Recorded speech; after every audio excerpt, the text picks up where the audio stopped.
Buonasera e benvenuti a questa edizione di TG Sicilia, i titoli del nostro telegiornale.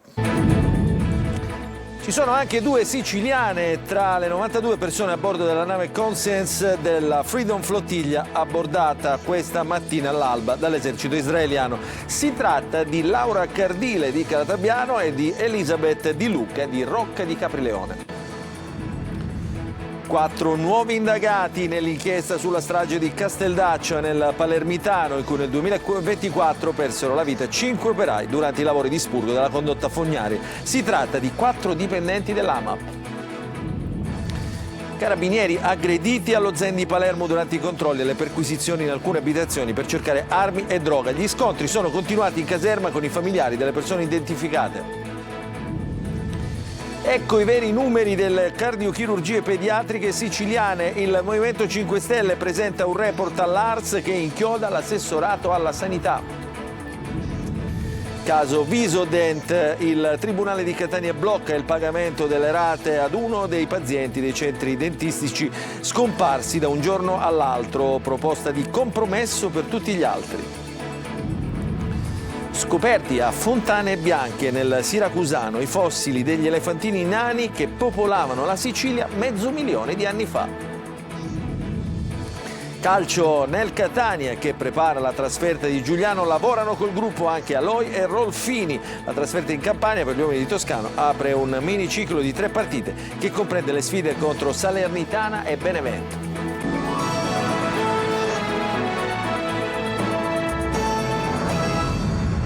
Ancora buonasera, apriamo il nostro telegiornale con la notizia della flottiglia. Ci sono 2 siciliane tra le 92 persone a bordo della nave Conscience, appunto della Freedom Flottiglia, abbordata questa mattina dall'esercito israeliano. Sentiamo chi sono nel servizio di Francesco Triolo. L'abbordaggio da parte dell'esercito israeliano della nave Conscience e la Freedom Flottiglia è avvenuto intorno alle 4:30, 120 miglia nautiche da Gaza in acque internazionali. A bordo 92 tra medici ed infermieri che sono adesso sotto custodia, mentre le 18 tonnellate di aiuti umanitari destinate a Gaza, medicinali, apparecchiature respiratorie, forniture alimentari e nutrizionali, sono state confiscate, aiuti diretti principalmente agli ospedali della città. A bordo della nave anche 2 siciliane, la regista catanese Laura Cardile, originaria di Calatabbiano, e la messinese di Rocca di Caprileone Elisabeth Di Luca, pedagogista specializzata nel trauma, e sui suoi profili social gestiti dalla nipote. Dopo l'arresto è stato pubblicato un video della giovane. Se state vedendo questo messaggio significa che mio nipote sta scatenando l'inferno, perché gli israeliani mi avranno catturata e gettata in qualche cella di un campo di concentramento. Ovviamente vi chiedo di fare tutto il possibile per tirarmi fuori da lì e aiutare anche i miei compagni e le mie compagne di lotta, ma vorrei chiedervi soprattutto che se in questo momento state sentendo un minimo di empatia per quello che probabilmente starà passando, ricordatevi per favore della Palestina e di quanto è stata martoriata da quasi 70 anni. Adesso parliamo della strage di Casteldaccia, strage sul lavoro del 2024. La Procura di Termini Imerese ha iscritto nell'apposito registro altri 4 funzionari dell'AMAP, l'azienda Acquedotto di Palermo, servizio di Manlio Viola. Ci sono 4 nuovi indagati nell'inchiesta sulla strage sul lavoro di Casteldaccia in provincia di Palermo, in cui il 6 maggio dello scorso anno morirono 5 operai durante i lavori di spurgo della condotta fognaria. Si tratta di 4 dipendenti dell'AMAP, l'azienda partecipata del comune di Palermo che si occupa delle forniture idriche e delle fognature. Con l'ipotesi di reato di omesso controllo e violazione delle norme sugli appalti finiscono nel registro degli indagati la responsabile dell'ufficio appalti Wanda Elarda, il responsabile del procedimento Salvatore Rappa, quello del servizio protezione e prevenzione Geri Costa e il responsabile dell'impianto di sollevamento di Casteldaccia Sergio Agati.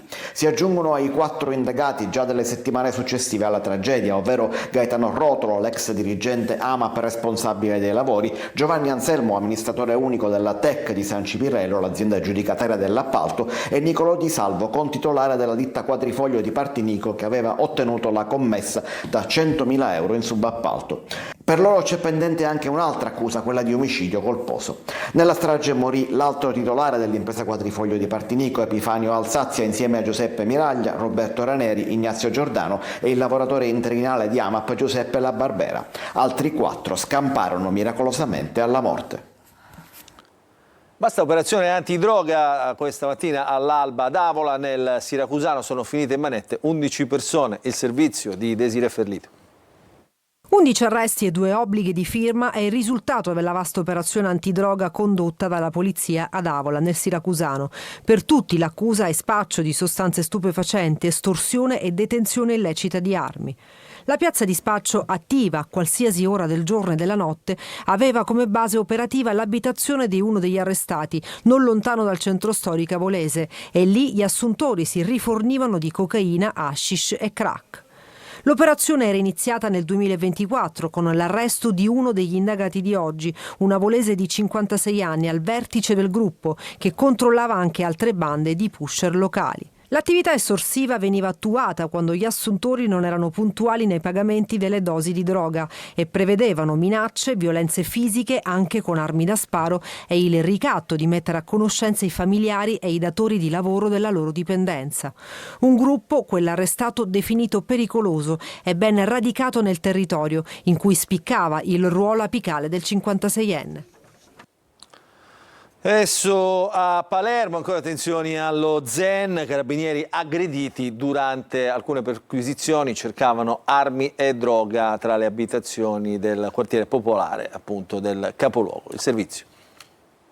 Controlli, perquisizioni e tafferugli, Zen di Palermo, nel corso di un'attività di controllo nei magazzini e in alcune abitazioni per cercare armi e droga che hanno visto impegnati diversi carabinieri, si sono verificati accesi tafferugli. Durante i momenti più concitati, alcuni tra i presenti, ritenuti i più facinorosi, sono stati fermati e condotti in caserma per l'identificazione e per verificare eventuali responsabilità nei disordini. Qui sono arrivati i familiari e gli amici degli uomini portati nella stazione per essere identificati. Il clima è diventato teso, urla e spintoni e c'è voluto l'intervento di diversi agenti dei volanti per riportare la calma. Un'attività di controllo che è quindi degenerata. Proprio qualche giorno fa, sempre allo Zen, i carabinieri erano intervenuti in via Emilio Salgari dopo la segnalazione di alcuni colpi di pistola esplosi contro un'abitazione. Negli ultimi mesi polizia e carabinieri sono stati più volte chiamati a intervenire per colpi d'arma da fuoco esplosi contro abitazioni e negozi, soprattutto centri scommesse. Oggi un nuovo episodio di tensione all'interno del territorio. E adesso alla playa di Catania un topo d'auto ruba zaini e borse all'interno di un'autovettura parcheggiata, ma non si accorge che all'interno dell'auto era posizionata una dashcam, una telecamerina che ha ripreso tutto e ha permesso alle forze dell'ordine di rintracciare e arrestare il ladro. Il servizio. L'auto parcheggiata aperta in pochi secondi e il furto di zaini e tutto quanto posto all'interno del vano bagagli. Il gioco facile di un rapinatore ripreso però interamente da una dashcam, la telecamerina posta su un parabrezza di un'auto in sosta sul viale Kennedy di Catania, proprio dietro quella della vittima, un turista polacco che ha scoperto il furto dopo aver trascorso la giornata alla playa. Il ladro, un 39enne catanese con precedenti penali, è stato riconosciuto dalla polizia che ha visionato le immagini acquisite dopo la richiesta di aiuto del turista.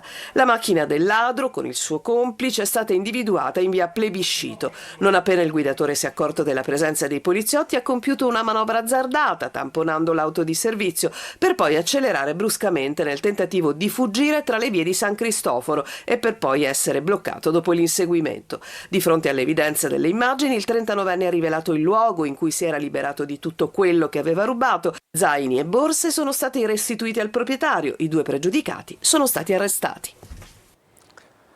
Adesso a Ragusa un'anziana cade nella truffa telefonica, rischia di perdere 63.000 euro. Il furto poi alla fine non è andato a buon fine. Ci racconta perché Veronica Barbarina. È bastato un semplice SMS per mettere a rischio i risparmi di una vita. Una truffa telefonica studiata nei minimi dettagli ha fatto cadere nella rete una pensionata di Ragusa, convinta, con l'inganno, a trasferire 63.000 euro su un conto fasullo. Tutto è cominciato con un SMS sul telefonino. Il bonifico da 4.900 euro è stato disposto. Se non hai eseguito tu l'operazione, chiama subito il numero. La donna spaventata ha contattato quello che credeva fosse il servizio clienti della banca, parlando invece con un finto operatore che con toni rassicuranti l'ha convinta a disporre un bonifico urgente per mettere al sicuro i propri risparmi. Solo dopo aver effettuato l'operazione, la pensionata ha capito di essere stata truffata e ha chiamato i carabinieri. Grazie alla tempestività dei militari e alla collaborazione degli uffici antifrode bancari e dell'Arma di Napoli, il conto di destinazione napoletano è stato subito bloccato. La quasi totalità della somma è stata poi restituita alla vittima in pochi giorni. Identificato il presunto autore, un 61enne napoletano, denunciato per truffa aggravata continuata. Adesso a Gela, nel Nisseno, dopo il femminicidio della badante romena, cresce l'allarme per i casi di violenza sulle donne. Nella provincia, pensate, nell'ultimo anno sono state registrate più di 200 denunce domestiche. Il servizio di Gerry Italia.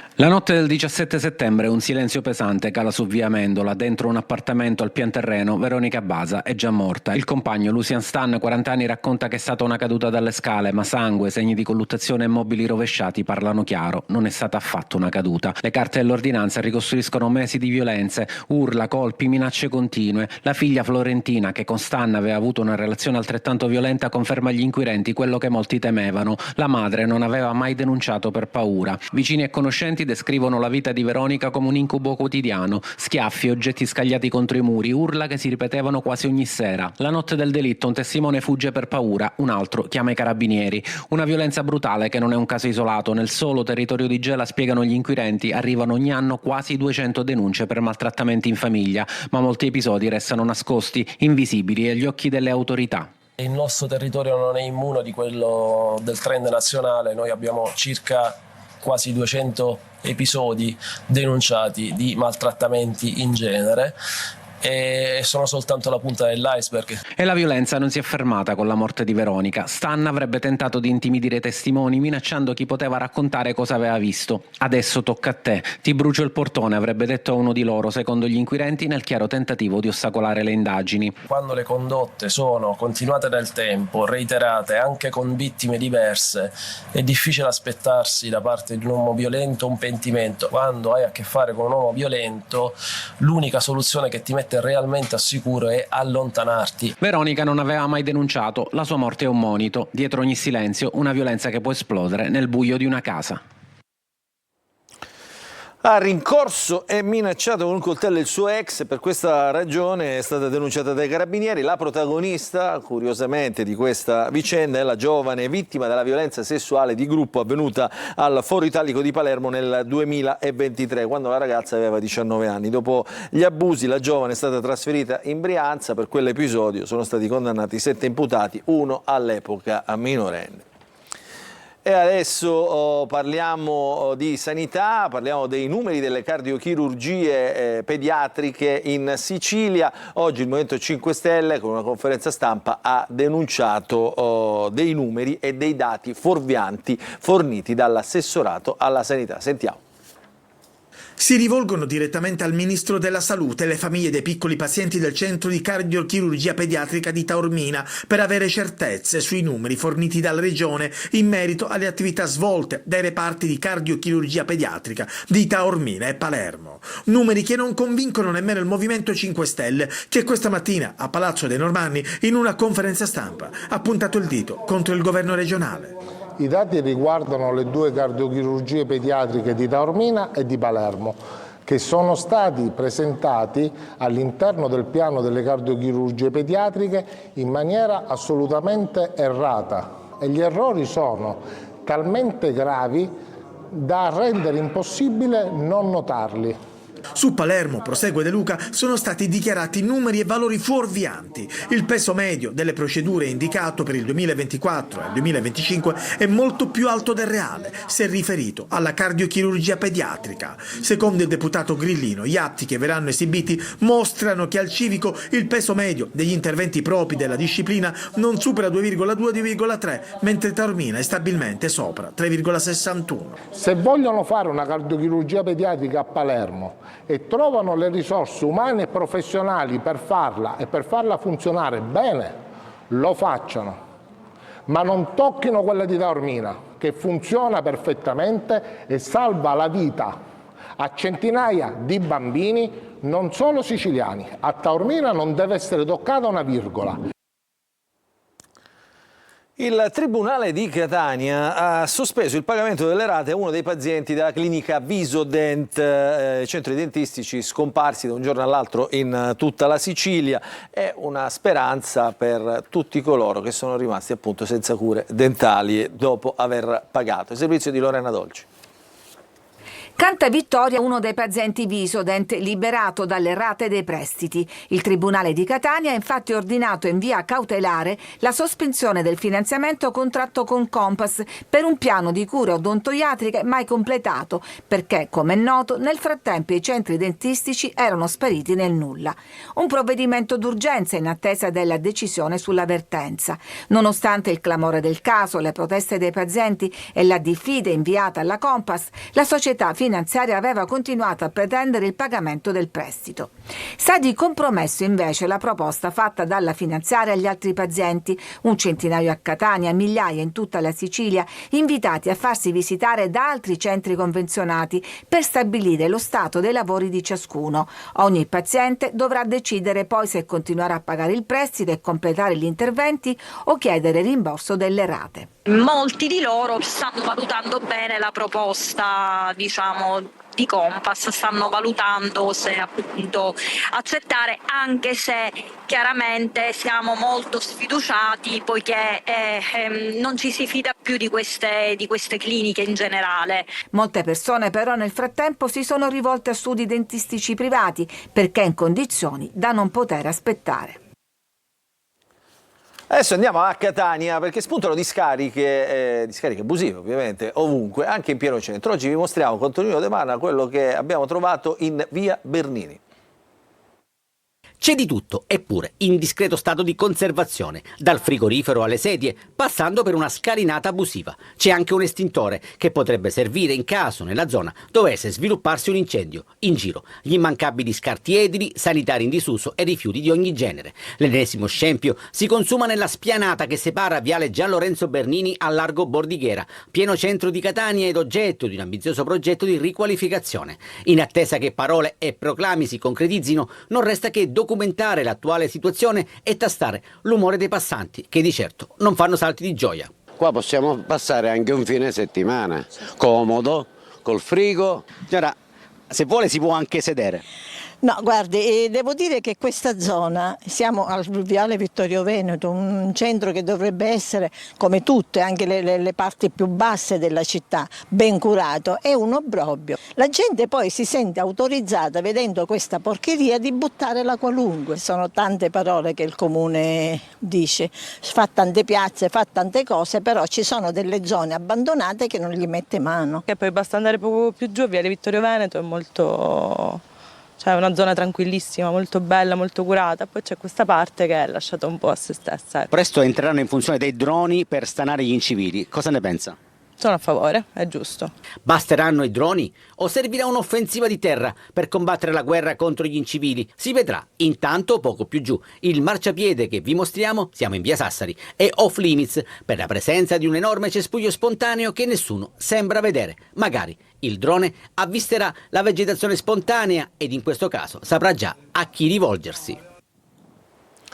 Adesso parliamo di nuovi investimenti regionali, quasi 700 milioni di euro destinati a scuola e università per rendere gli edifici sempre più efficienti e accoglienti. Il servizio di Francesco Aloi. Conti risanati e disavanzo azzerato. Le casse della regione tornano a respirare e potrà approfittarne anche il mondo della scuola. A dirlo l'assessore all'istruzione Turano all'inaugurazione dell'anno scolastico a Siracusa. Dinanzi a un bilancio espansivo noi siamo qua a raccogliere le proposte che ci diranno i presidi per intervenire e qualificare meglio l'attività didattica, formativa e infrastrutturale delle scuole siciliane. Adesso per lui parte il tour della Sicilia. Turano è pronto a raccogliere le richieste del territorio per costruire una scuola sempre più accogliente. Intanto la regione ha già speso 700 milioni di euro. Mettendo in campo tante risorse, dalla manutenzione ordinaria allo sviluppo e alla realizzazione di nuove scuole, al miglioramento delle scuole, ai certificati di vulnerabilità sismica che ti danno la certezza che i nostri ragazzi vanno in scuole sicure, e dove non sono sicure interveniamo per la ristrutturazione. Per la Sicilia del futuro investimenti sia nelle scuole che nelle università, tra nuovi scuolabus, nuove palestre, laboratori, borse di studio e progetti di educazione alla legalità. Oggi alcune mamme vanno in classe per bastonare gli insegnanti. È un dato valoriale e culturale su cui chiaramente dobbiamo riflettere per intervenire sulle famiglie e sulle scuole. Perché la devianza minorile è una delle emergenze dell'isola. Adesso restiamo nel siracusano con una scoperta quasi casuale, i resti di un elefante nano vissuto, pensate, oltre 200.000 anni fa. Gli esperti spiegano perché questa specie di pachiderma di taglia ridotta era presente in Sicilia, nel servizio di Lorena Dolci. L'esemplare più famoso è il liotru, l'elefantino simbolo di Catania. Piccolo e nero, ricorda ai posteri gli elefanti nani che popolavano la Sicilia 500.000 di anni fa. Grandi come pony, le loro tracce continuano ad arrivarci dal passato. Nei giorni scorsi, nella zona di Fontane Bianche, nel Siracusano, sono stati rinvenuti i resti fossili di un elefante nano vissuto nel Pleistocene.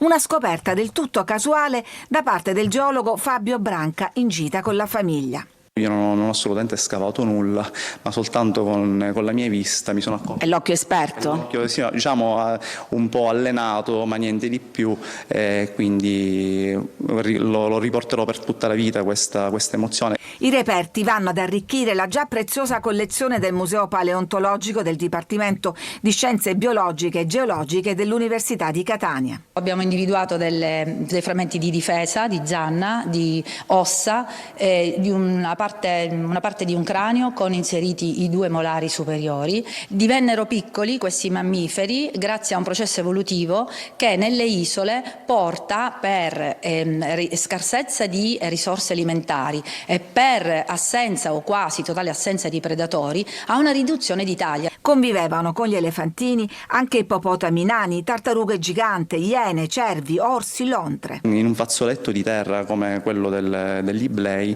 noi abbiamo tantissime evidenze geologiche che hanno portato all'istituzione di riserve naturali, di zone speciali di conservazione. Un'area come questa può diventare non solo un laboratorio di ricerca come lo è già, ma anche un sito di interesse turistico. Il nostro scopo è anche quello di produrre un luogo fruibile a tutti. Adesso ci fermiamo, una breve pausa, poi ritorneremo in diretta con il calcio.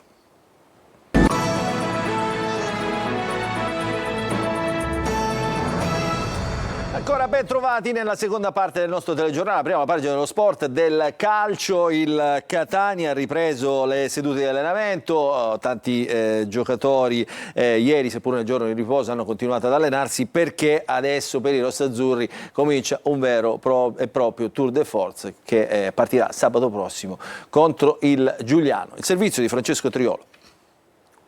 Il pareggio di Trapani ha dato al Giuliano più fiducia ed un punto che ha mosso una classifica precaria. L'attesa e la gara contro il Catania quindi sta crescendo perché c'è la convinzione di poter mettere in difficoltà un'altra delle squadre più attrezzate e cercare quella vittoria che manca da 1 mese e 5 partite. I rossazzurri arrivano alla trasferta campana con entusiasmo, quello derivante dalla vittoria nel derby con Siracusa dopo 3 pareggi consecutivi che hanno frenato la corsa della squadra di Toscano. Il Giuliano è poi la porta d'ingresso ai 2 big match che il Catania giocherà al Massimino contro Salernitana e Benevento, le prime due in classifica, di seguito con il fattore campo da sfruttare. È l'occasione per ribaltarla quella classifica, lo sa bene il gruppo che ieri nel giorno libero ha visto tanti giocatori allenarsi comunque per mantenere alta adrenalina e concentrazione.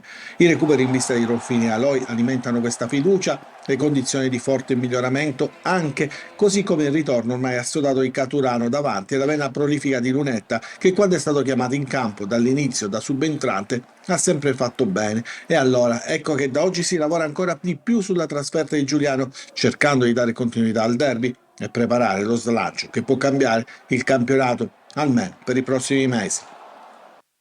Una breve pausa.